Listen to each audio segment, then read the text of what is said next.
Hey everyone, welcome to CLAT point and let's start. आज का हमारा द हिंदू न्यूज़ डिस्कशन। चलिए शुरुआत करते हैं हमारे आज की न्यूज़ डिस्कशन की। काफ़ी कुछ है पढ़ने के लिए, काफ़ी कुछ है सीखने के लिए और बढ़ते हैं आगे। ठीक है, तो देखिए 3 Feb से हमारा अभी नया बैच शुरू हुआ है क्लैट यूजी 2024 के लिए। आप चाहें तो इसमें इनरोल कर सकते हैं। नेक्स्ट बैच भी हमारा अपकमिंग बैच भी आ रहा है 15 Feb से, जो कि शुरू होगा।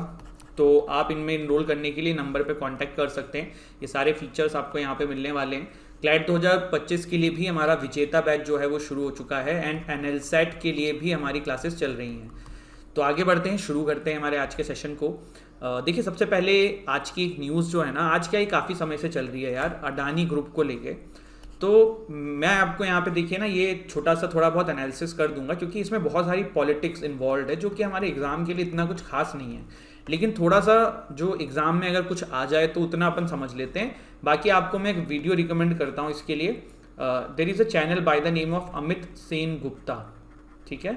तो उन्होंने हिंडरबर्ग रिसर्च के ऊपर बहुत अच्छी वीडियो बनाई हुई है, आप वो देख सकते हैं।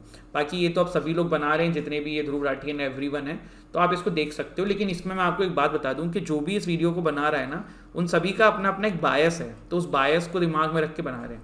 वैसे हुआ क्या है, देखो हिंडरबर्ग रिसर्च ना एक यूएस बेस्ड फर्म है। विकिपीडिया के अनुसार इसमें से 5 एम्प्लॉयज़ हैं। ये फर्म करती क्या है, ये बड़ी बड़ी कंपनीज के ऊपर ना रिसर्च करती है और रिसर्च करके उनके बारे में उनकी जो पोल है वो खोल देती है। आज तक इन्होंने जितनी भी कंपनियों के ऊपर रिसर्च करके पोल खोली है, भाई उन कंपनियों की हालत जो है ना बहुत ज़्यादा ख़राब हो गई है।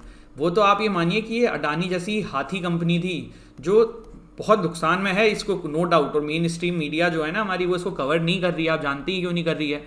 लेकिन अभी जो अडानी के शेयर्स हैं ना यार, वो बहुत ज़्यादा डाउन जा रहे हैं। और सारी कंपनियों उसके अडानी के, मतलब आप अनुमान नहीं लगा सकते उतना ज़्यादा का नुकसान हो रहा है। और इंडियन गवर्नमेंट का भी बहुत नुकसान हो रहा है क्योंकि जीडीपी में इनका बहुत बड़ा रोल है। और जो स्टॉक एक्सचेंज है भाई, वो नीचे जा रहा है, तो उसमें भी हमारे देश का नुकसान हो रहा है। तो ये है तो बहुत बड़ी चोट अडानी ग्रुप के ऊपर। पर ये जो हिंडरबर्ग रिसर्च है ना, इन्होंने किया क्या है, इन्होंने देखिए रिसर्च किया है। अब ये है क्या, ये एक शॉर्ट सेलिंग फर्म है। अगर मैं आपको शॉर्ट सेलिंग फर्म का मतलब अगर बहुत हाइपोथेटिकल या लेमन लैंग्वेज में समझाऊं, तो बेसिकली मतलब है कि ये लोग ना सिक्योरिटीज़ को बेचते हैं, अपने पास रख के बेच देते हैं और उससे पैसा कमाते हैं। तो ये शॉर्ट सेलिंग फर्म होती है। अब ये स्टॉक मार्केट जिनको पता होगा ना, उन्हें पता होगा कि शॉर्ट सेलिंग क्या होता है। अब अगर आपको नहीं पता है तो देखो, मैं इसमें यार स्टॉक मार्केट में नहीं घुसेंगे, वो अपने एग्जाम के पर्सपेक्टिव से नहीं है। बट ये टर्म ध्यान रखना कि शॉर्ट सेलिंग फर्म है, इससे पैसा कमाती है। ये करती क्या है, जो इनके इन्वेस्टर होते हैं ना, उस इन्वेस्टर्स को अपनी रिपोर्ट पब्लिश करने से पहले सामने वाली कंपनी की पूरी डिटेल दे देती है कि भाई ये चीज़ें हैं और हमें ये पता है कि ये कंपनी के ऊपर अभी हम रिपोर्ट लाएंगे तो इसकी हालत ख़राब हो जाएगी। तो ये जो इन्वेस्टर है ना, शॉर्ट सेलिंग के थ्रू यहाँ पे अपना काफ़ी पैसा कमा लेते हैं। ये हिंडरबर्ग रिसर्च को कमीशन दे देते हैं और उसके बाद ये जो कंपनी है, ये अडानी ग्रुप या फिर जो भी इस तरीके की कंपनीज है जिनके ऊपर रिसर्च करती है, उनकी डॉक्यूमेंट्स को पब्लिक कर देती है। अब देखिए आपको मैं एक बात यहाँ पे समझाऊंगा कि हिंडरबर्ग रिसर्च का अनुमान ऐसा लगाया जा रहा है कि इन्होंने 2 साल से पिछले अडानी ग्रुप के ऊपर जो है वो रिसर्च अपनी करी है और फाइनली फिर 2 साल के अंदर के बाद इन्होंने जो है ये डिसीजन सामने रखा है कि हुआ क्या है। देखो अडानी ग्रुप पे ना आरोप क्या लगे हैं, मैं आपको बहुत सिंप्लीफाइड वे में समझाने की कोशिश करता हूँ, मे बी आपके काम में आ जाए। थोड़ा बहुत समझ लो, बाकी तो फिर आप इधर उधर से समझ ही रहे होगे। अडानी ग्रुप के ऊपर ना ये चार्जेस लगे कि इन्होंने ना अपने शेयर के प्राइजेस मैनिपुलेट किए हैं।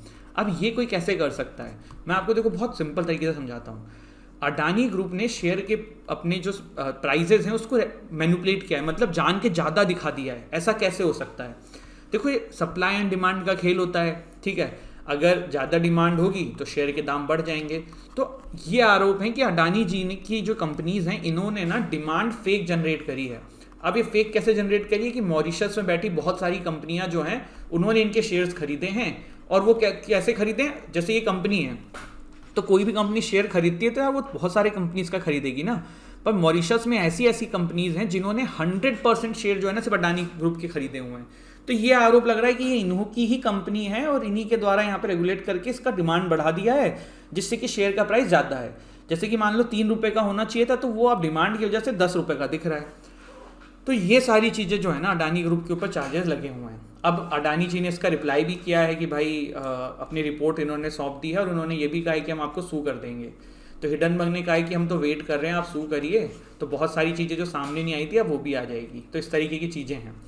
इसके बाद देखिए एक सोनम वांगचुक को लेके काफ़ी कंट्रोवर्सी चल रही है। सोनम वांगचुक कौन है? आप लोगों ने 3 इडियट्स मूवी देखी होगी, उसमें जो फुनसुक वांगडू का जो किरदार है ना वो इन्हीं से प्रेरित है। इन्होंने ना बहुत ऐसे आविष्कार किए हैं जो कि सोसाइटी के लिए बहुत अच्छे थे, मतलब सोसाइटी के लिए काफ़ी यूज़फुल थे। किड्स के लिए उन्होंने अपने वहाँ पे स्कूल खोला हुआ है, तो इस तरीके की चीज़ें इन्होंने करी हुई है। अभी क्या है ना, ये प्रोटेस्ट पे हैं। ये प्रोटेस्ट क्यों कर रहे हैं? इनका ये कहना है कि लद्दाख को ना 6th शेड्यूल में डाल दो। ऐसा क्यों? देखो, इन्होंने कहा कि लद्दाख में टूरिज्म बढ़ रहा है और जो बहुत सारी चीज़ें हैं यहाँ पे ख़राब हो रही हैं, एलजी जो है हमारी सुनते नहीं हैं। तो 6th शेड्यूल में अगर कोई स्टेट आ जाता है तो उसको फिर ऑटोनॉमी मिल जाती है अपने अपने यहाँ को चलाने के लिए। तो इनका ये कहना है कि लद्दाख रीजन को ना ऑटोनॉमी दे दी जाए, और इनका ये इसलिए कहना है कि भाई एलजी हमारी बात नहीं सुनता है, और ये तो आज़ादी के बाद से ही चल रहा था कि लद्दाख को जो है 6th शेड्यूल में डाला जाएगा, लेकिन अभी तक नहीं डाला है। ये कह रहे हैं कि यार जो पहले, इससे अच्छा तो पहले ही था जब जम्मू कश्मीर और यूटी वाला सीन नहीं किया था, अब आपने कर दिया है तो हमें और ज़्यादा दिक्कत हो रही है। तो ये सोनम वांगचुक जी के ऊपर जो है ये पूरी कंट्रोवर्सी चल रही थी। इसके बाद एक आर्टिकल कल निकला था, बाकी तो दोनों आज के देखे हमने, ये कल एक टर्म निकली थी तो मैंने कहा आपको आज बता देता हूँ, क्योंकि कल हमने इकोनॉमिक सर्वे डिस्कस किया था। Is judicial majoritarianism is justified. तो ये इसका मतलब क्या, जुडिशियल मेजोरिटिज्म का? जैसे क्या होता है ना कि मान लो कोई केस है, डिमोनेटाइजेशन का केस है, तो ये 5 जजेस की बेंच ने सुना था, जजमेंट आया था 4:1 में। तो ये जुडिशियल मेजोरिटिज्म जस्टिफाइड का कॉन्सेप्ट ये कहने की कोशिश हो रहा है कि ये जो 4 लोगों ने जो वोट दिया इसको सही मान लिया गया, और जिन्होंने एक ने नहीं माना इनको गलत मान लिया गया। तो ये सही है क्या? क्यों ऐसा क्यों किया जा रहा है? मतलब सब, जैसे कोई यहाँ पे सीनियर जज है तो उसकी वोट्स की वैल्यू ज़्यादा होनी चाहिए ना, उसका जो से है उस बात को ज़्यादा मानना चाहिए कंपेरेटिवली टू द जो नए जजेस आए हुए हैं 4। तो ये बात यहाँ पे कही जा रही है कि जुडिशियल मेजोरिटिज्म जो है जस्टिफाइड है क्या, तो वो टर्म आपको पता होना चाहिए।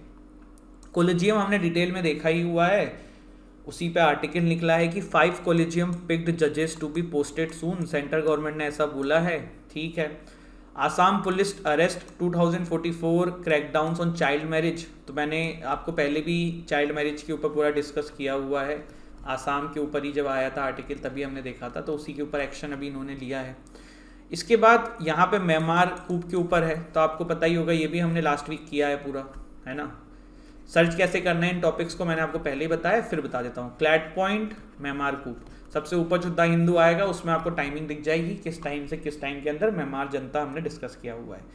इसके बाद देखिए इस बार बजट में ना फर्टिलाइजर के ऊपर काफ़ी चीज़ें थी, और 1 नेशन 1 फर्टिलाइजर जो सरकार स्कीम लाई थी ना, ये फिर से अभी क्वेश्चन में आ गई है या फिर न्यूज़ में आ गई है कि ढंग से इम्प्लीमेंट नहीं हो रही है, ऐसा होना चाहिए, वो नहीं होना चाहिए, क्यों होना चाहिए।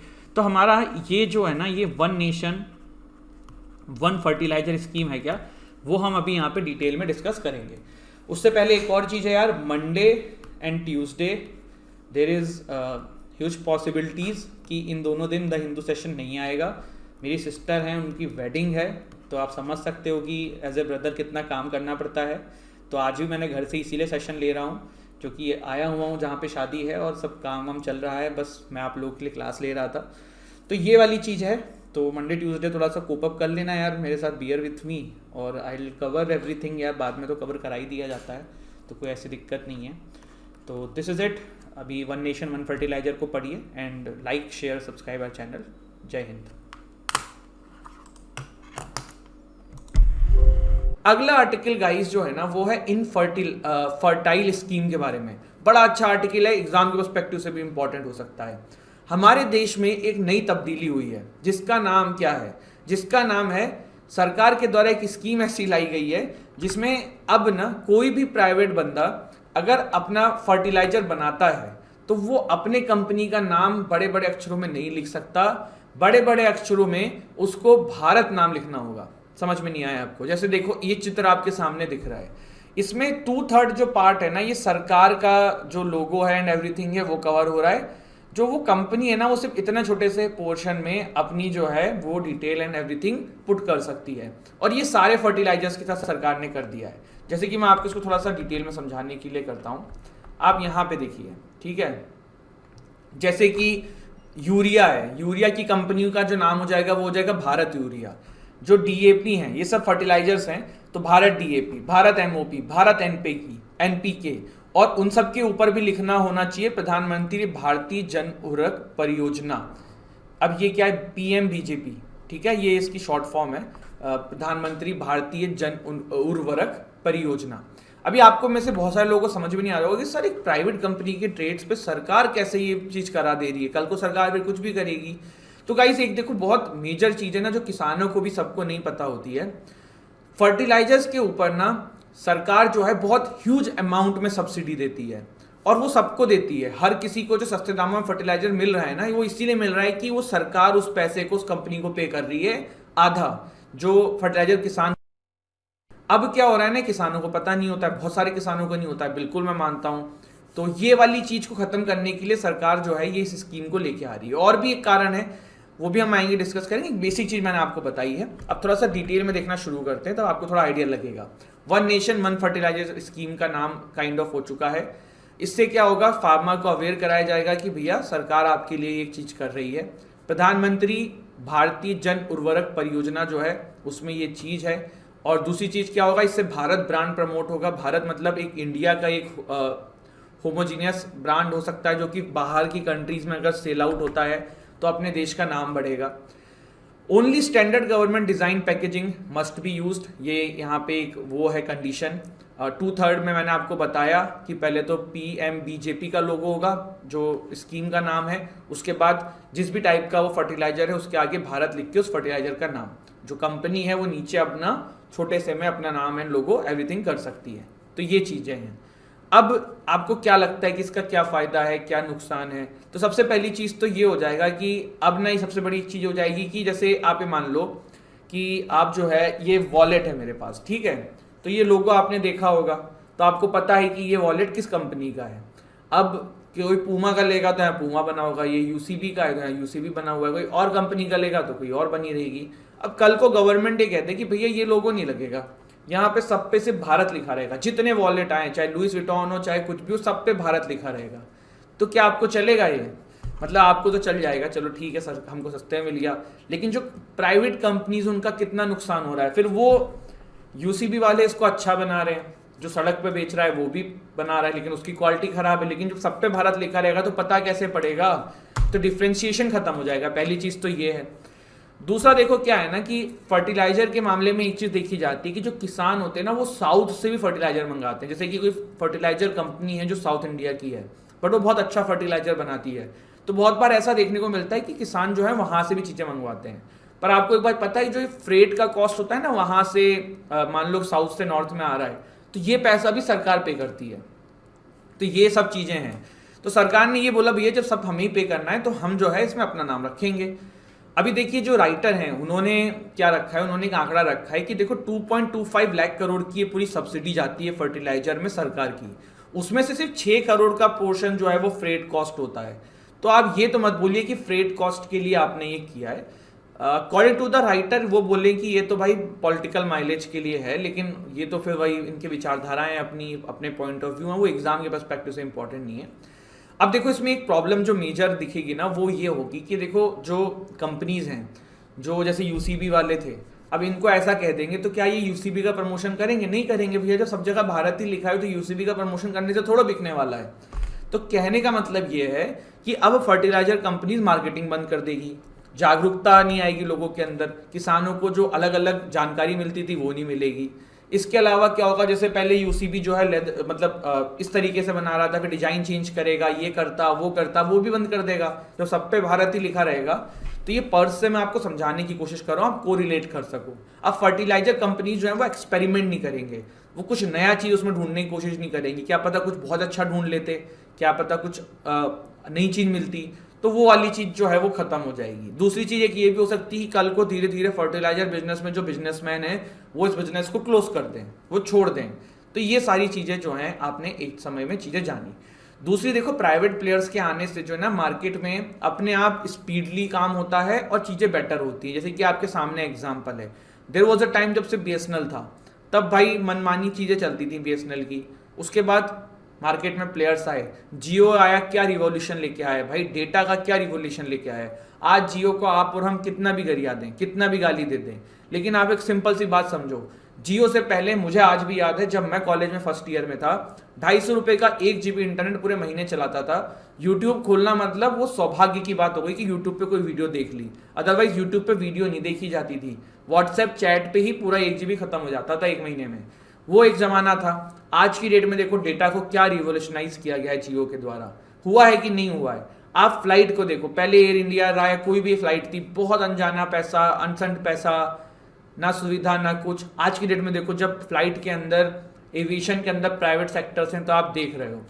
सेम चीज आप कैब में देख लो यार, ओला उबर में कम से कम आपके सामने पूरा लिस्ट तो रहता है। अभी रिसेंटली मुझे शिफ्टिंग करनी थी, हमारा ऑफिस का जब शिफ्ट हो रहा था, तो मैंने देखा एक पोर्टर करके भी एक आ गया है, भाई आप सामान भी शिफ्ट करवा लो।